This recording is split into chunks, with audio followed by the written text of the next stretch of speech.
It is absolutely possible to do restaurant-quality garlic naan at home without a tandoor in a pan on the stove, any stove. We're not even going to use the oven.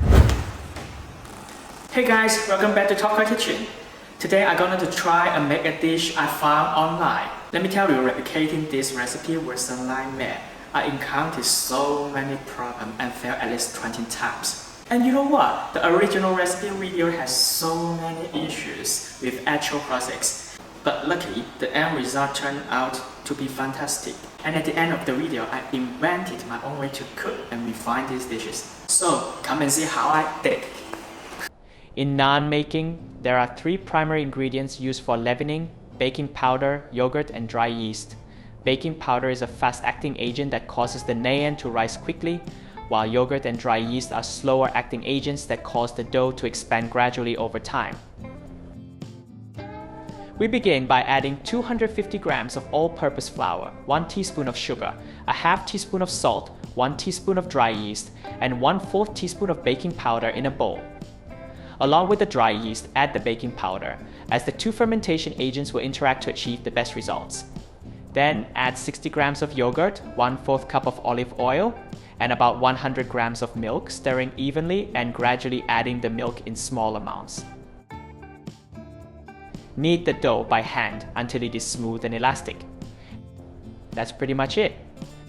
To stop the dough from drying out, just put some olive oil on top, cover it with a damp cloth, and let it sit at room temperature for at least an hour. 1 hour later. Once it's done, let's take a look at the dough. It should have become nice and strong by now. All we need to do now is give the dough a quick knead and divide it into 4 small portions. Then roll each one out super thin. Let's add some garlic on top now. Remember, the finer you chop it, the better it'll stick to the dough. Put the garlic in a container, chop off the heads, and peel it. Instead of cutting it up and down, slice it side to side like in the video. Chop it into tiny pieces and mash it into a paste using the back of your knife. Spread it on top of the dough while it is super sticky. Don't forget to sprinkle some fresh cilantro on top for that extra kick. Alright, making the dough for this dish wasn't too difficult. Just follow my steps and you'll be good to go. However, the next step is where the challenge begins. And before cooking, wet the bottom to dissolve the surface starch and form a sticky paste. Following the traditional method, we need to stick the dough to the inside wall of a vertical tandoor oven, just like this. However, we will be using a frying pan instead to achieve this effect. Let's keep watching and see what happens next. By the way, when I first tried making this recipe, I made a big mistake.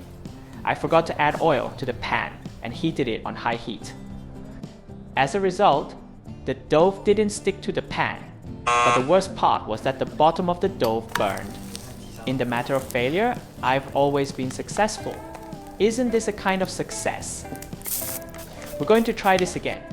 Heat up some oil first, then we wiped off the excess oil with a paper towel to get a thin layer. We spread the dough on the pan and heated it up.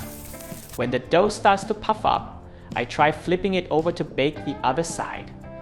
The dough just wouldn't stick to the pan and fell off. Another failed attempt that I took a step back and analyzed the situation. I realized that maybe I didn't heat the pan up enough at the beginning.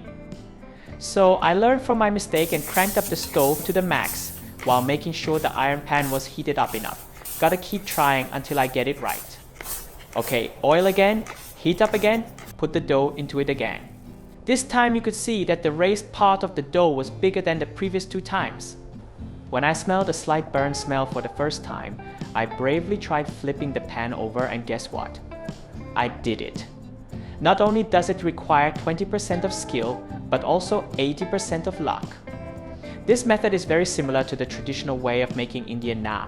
After it was baked, I spread some soft and salted butter on top, and there you have it, a crispy, soft and savory Indian naan. It sounds crunchy and has a chewy texture and tastes amazing.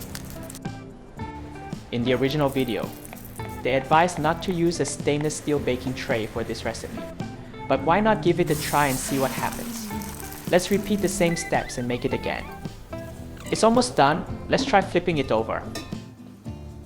Oh, super good. It's completely stuck to the pan, super sticky. Using this stainless steel pan, seems to be easier after all. Sometimes it's only by trying it out yourself that you can know if what others say is true or false. Wow, it looks amazing. But I want this surface to be a bit darker. Do you think I could use a spray gun to add some color? The entire surface is burned, and it smells really burnt too. After all the effort, nothing was gained. If you only have a non-stick pan at home, can you still make naan? Give it a try. But you definitely can't upside down it.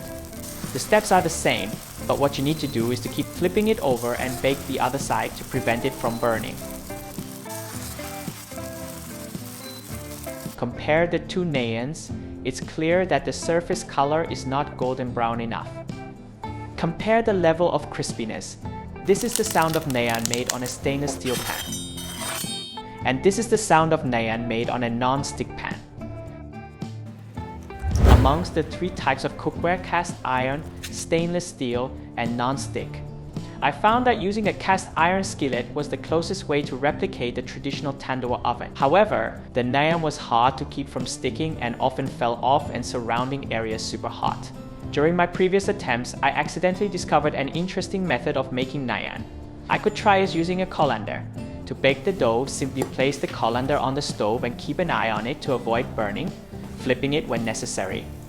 The resulting naan is similar to the tandoor oven version and even has a better color. So, the video concludes here. Which version of naan bread do you prefer? Let me know in the comments.